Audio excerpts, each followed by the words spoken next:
সমুদ্রের বুকে যখন কোনো জাহাজ তার যাত্রা শুরু করে তখন তার সামনে থাকে শুধু নীল জলের বিস্তৃতি নয়, বরং অগণিত অজানা বিপদের সম্ভাবনা। প্রকৃতির ক্রোধ, সামুদ্রিক ঝড় আর উঁচু উঁচু ঢেউ যেন এই যাত্রার একটি স্বাভাবিক অংশ, একটি প্রত্যাশিত চ্যালেঞ্জ। কিন্তু এই সব প্রতিকূলতার চেয়েও ভয়ানক এক চ্যালেঞ্জের মুখোমুখি হতে হয় জাহাজের ক্রুদের, যার নাম জলদস্যুতা। আর যখন এই জলদস্যুদের কথা ওঠে, গোটা বিশ্বের মনে ভেসে ওঠে একটি নাম: সোমালিয়া। সোমালি জলদস্যুদের আতঙ্ক এমন এক আধিপত্য বিস্তার করেছে যে তাদের উৎপাত মোকাবেলা করতে গিয়ে বিশ্বের জাহাজ কোম্পানিগুলোকে বছরে প্রায় $16 বিলিয়ন লোকসান গুনতে হয়, যা এক বিশাল অঙ্ক, এক ভয়ানক অর্থনৈতিক ক্ষত। সমুদ্র যাত্রায় বিলম্বের অন্যতম বড় কারণ হলো এই জলদস্যুদের উৎপাত, যা বৈশ্বিক বাণিজ্যের ধমনীতে এক ধরনের রক্তক্ষয়ী ব্যাধিতে পরিণত হয়েছে। এই জলদস্যুরা আক্রমণের জন্য বিশেষ কিছু স্থানকে বেছে নেয়, যা তাদের এক ধরনের শিকার ক্ষেত্রে পরিণত হয়েছে। সেগুলো হলো সোমালিয়ার সাগর, গার্ডাফুই চ্যানেল এবং গালফ অফ এডেন। এই তিনটি স্থান মিলে এক ভয়ঙ্কর ত্রিভুজ তৈরি করেছে, যাকে বলা যেতে পারে আধুনিক বাণিজ্যের বারমুডা ট্রায়াঙ্গেল। এশিয়া থেকে যেসব জাহাজ ইউরোপের দিকে যাত্রা করে তাদের জন্য এই উপসাগর হলো একমাত্র পথ। এই পথেই সুয়েজ খাল পেরিয়ে তারা ভূমধ্যসাগরে পৌঁছায়। গোটা বিশ্বের ব্যবসা বাণিজ্যের একটি বিশাল অংশ, প্রায় 30% এই উপসাগর দিয়েই সম্পন্ন হয়ে থাকে। আর এই গুরুত্বপূর্ণ জলপথেই যে কোনো মুহূর্তে ঝাঁপিয়ে পড়ার ভয় থাকে সোমালিয়ার জলদস্যুদের। এই আক্রমণের ইতিহাস নতুন নয়। গত হাজার বছর ধরে এই জলপথে জাহাজে জলদস্যুদের আক্রমণের ধারা অব্যাহত রয়েছে। সময়ের সাথে সাথে প্রযুক্তির উন্নতি হয়েছে।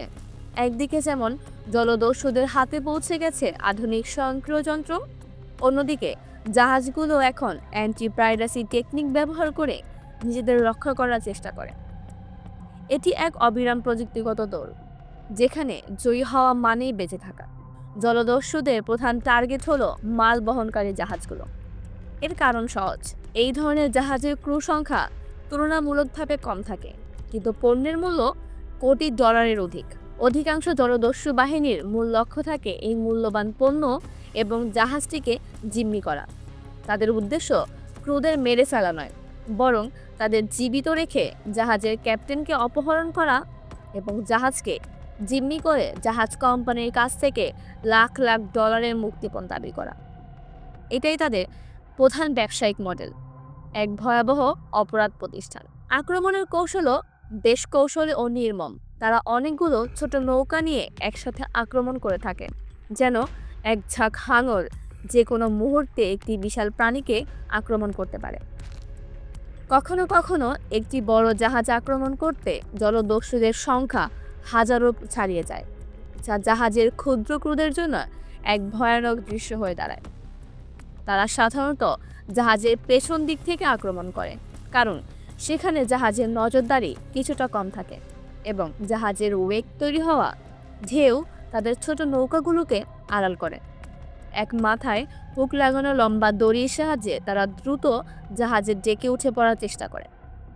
এক নৈমিত্তিক মুহূর্তে যুদ্ধক্ষেত্রে পরিণত করে জাহাজের শান্ত পরিবেশকে। কিন্তু আধুনিককালে জাহাজগুলো আর অরক্ষিত নয়। তারা জলদস্যুদের মোকাবেলার প্রস্তুতি নিয়েই সমুদ্র যাত্রা শুরু করে। জাহাজের রাডারে কোনো সন্দেহজনক নৌকা বা দোষীদের আনাগোনা টের পাওয়া মাত্রই জাহাজের ক্যাপ্টেন সঙ্গে সঙ্গে কোস্ট গার্ডের সাথে যোগাযোগ করেন এবং জাহাজের গতি বাড়িয়ে দেওয়ার নির্দেশ দেন। জাহাজের গতি বাড়লে এর চারপাশে উঁচু ঢেউ তৈরি হয়, যা জলদস্যুদের ছোট নৌকাগুলোর জন্য এক ধরনের প্রতিবন্ধকতা সৃষ্টি করে। এই ঢেউয়ের দেয়াল ভেঙে জাহাজের কাছাকাছি আসা তাদের জন্য অত্যন্ত কঠিন হয়ে পড়ে, যেন প্রকৃতি জাহাজকে রক্ষা করতে এগিয়ে এসেছে। এটি প্রথম সারির প্রতিরক্ষা, এক ধরনের কৌশলগত পালানোর চেষ্টা।